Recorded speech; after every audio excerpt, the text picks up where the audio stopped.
Timothy Bradley delivers the bad news, and he says Canelo, the only problem he has right now with Canelo is he's not fighting the very best.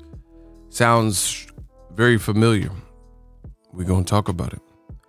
What up, Fight World? It's your boy Ego, and I'm back with some more boxing. Make sure you smash the like button. Also, subscribe to my channel for the latest and greatest in boxing. Timothy Bradley did an interview with ESPN, and he depicts his gripes with Canelo Alvarez. I'm going to read some direct quotes, give my thoughts. Tim Bradley says, in a fight like this, Canelo and Yildirim, Canelo should look very, very impressive, and he should win this fight in spectacular fashion. It should be a highlight reel knockout. Sports Center top 10 KOs in all of boxing by the end of 2021, when all is said and done. He could raise his profile and his standing with the KO win because that's what a lot of fans want to see. Bradley continues, Yildirim should get stopped before round 6. He's a mandatory challenger who deserves to fight Canelo according to the sanctioning bodies.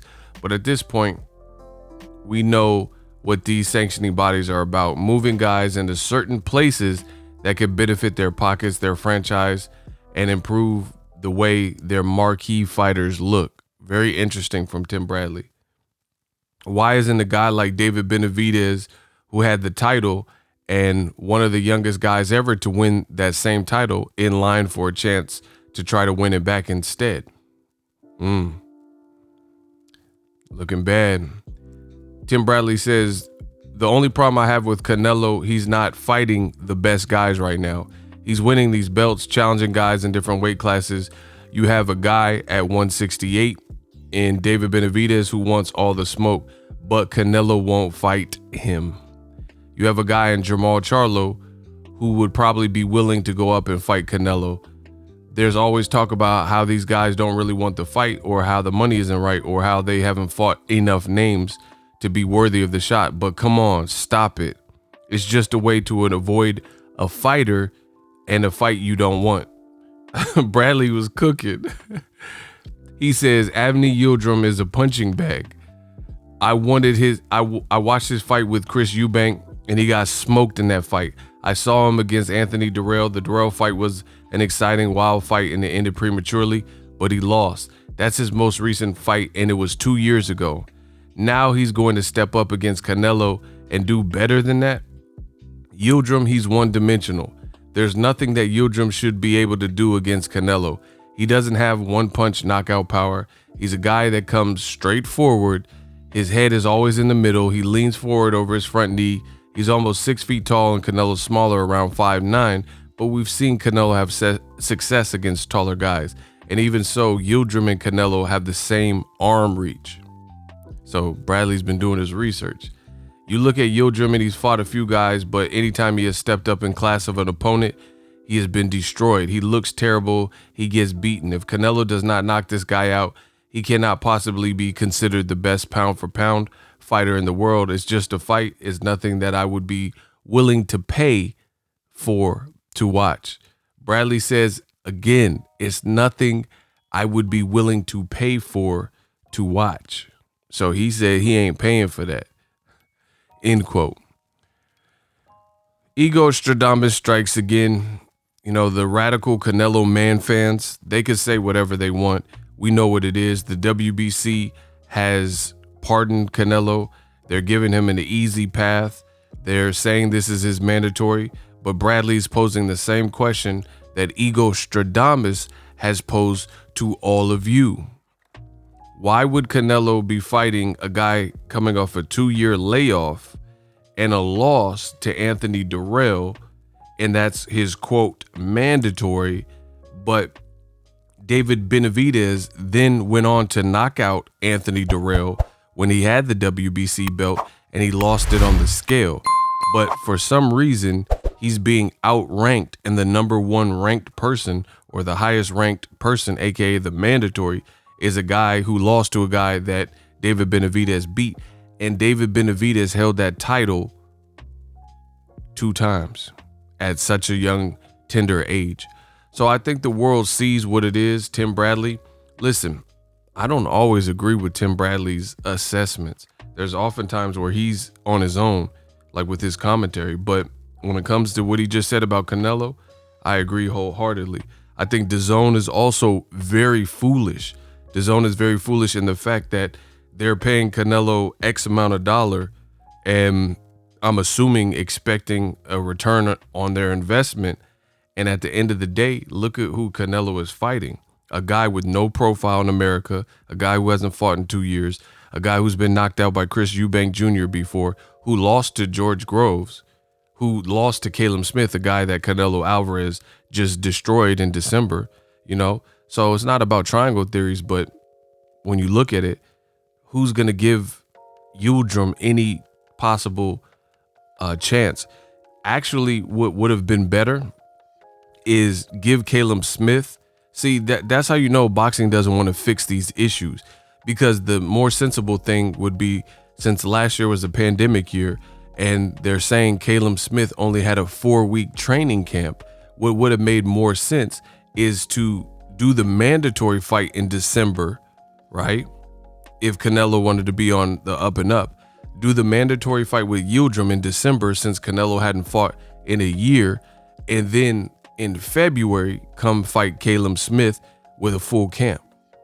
But you see how Canelo played it. They're saying Canelo gave Caleb Smith a 4-week camp, and then now he's taking the easy work, aka his mandatory.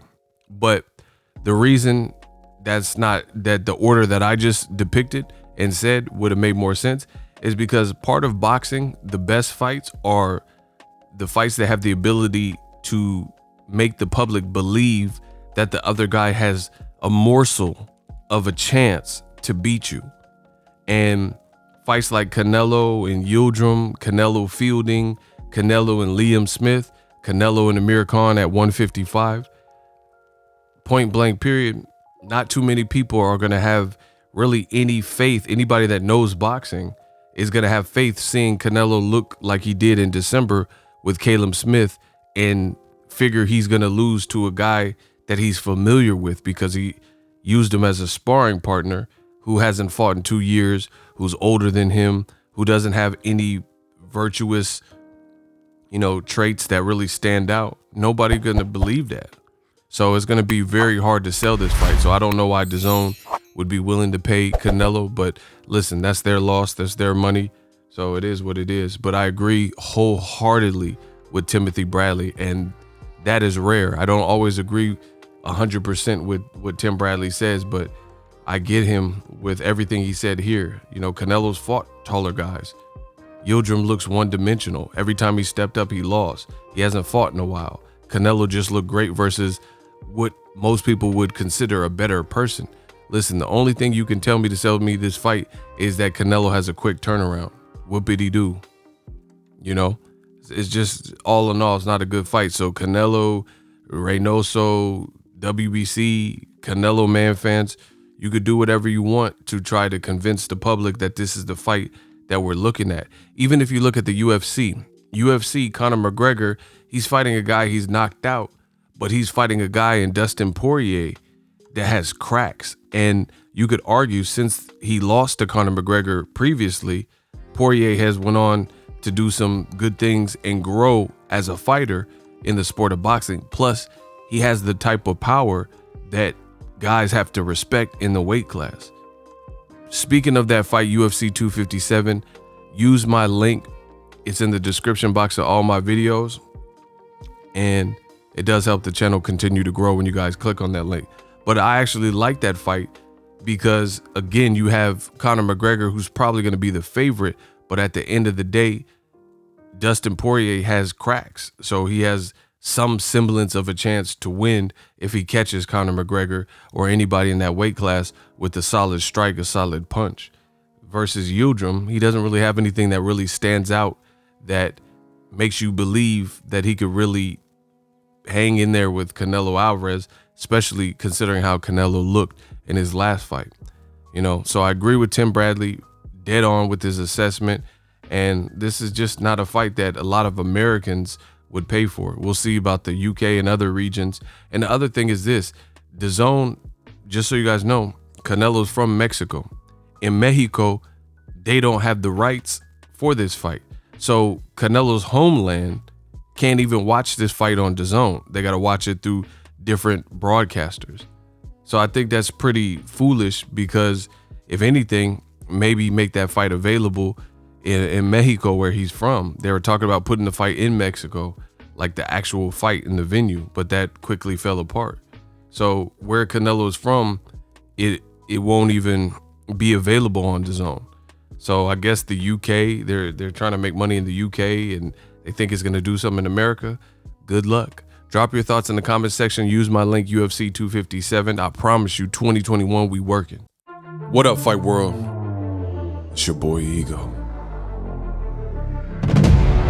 A storm is coming. Conor McGregor, the rematch is here. Poirier versus McGregor 2, only on ESPN Plus. Use my link in the description. UFC 257.